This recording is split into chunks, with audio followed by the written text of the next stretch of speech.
le besoin d'amour. Et oui, on en revient toujours là. Et on l'a encore vu le week-end dernier au cours du séminaire Méos.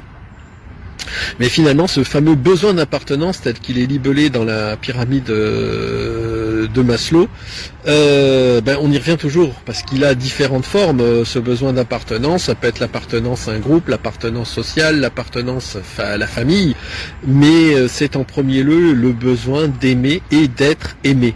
Et ça, c'est crucial.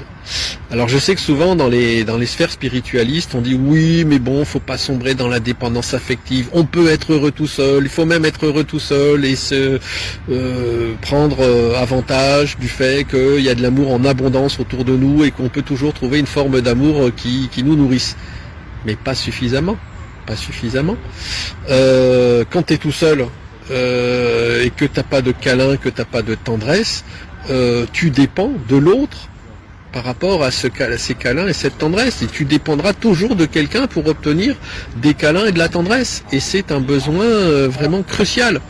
Donc attention à ça, faites-vous respecter, que vous soyez seul. Et là moi j'hésite pas à le dire comme je le fais lorsque j'expose, je parle de tous les items de cette fameuse roue de l'éveil. Je n'hésite pas à faire état d'expériences personnelles, parce que je crois que faire de la théorie c'est bien, mais pouvoir être en prise directe avec les réalités de terrain c'est vraiment important. Donc moi je veux dire qu'en tant que célibataire qui n'aspire pas à le rester, eh bien très clairement les carences affectives peuvent me peser.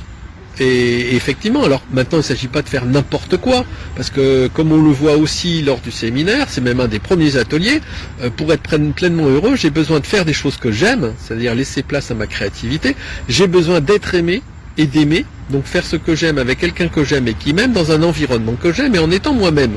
Donc si je suis moi-même, effectivement je vais être vigilant par rapport à la réponse à mes besoins, dont mes besoins affectifs. Et puis, si possible, voilà, je vais aspirer à rencontrer une partenaire de vie ou un partenaire de vie, selon les cas, qui, en tout cas moi, en ce qui me concerne, je souhaite une partenaire de vie qui puisse partager avec moi mes passions, ma créativité, mes envies. Là, ce que je fais avec vous, voilà, c'est typiquement mon cœur de cible. Pour autant, je ne sacrifierai pas à mes besoins affectifs. Il faut qu'ils soient comblés. Toi qui es en couple, c'est la même chose, et on l'a vu ça durant ce séminaire, les gens qui sont éventuellement dans une relation ont aussi besoin de s'assurer que l'autre peut répondre à ces besoins-là. Donc s'assurer, se respecter l'autre, c'est important, et ça implique donc de faire savoir quels sont ses besoins affectifs, quelles sont ses carences, quels sont ses besoins de tendresse, de câlin, de bisous. Voilà. Moi je vous en fais des bisous.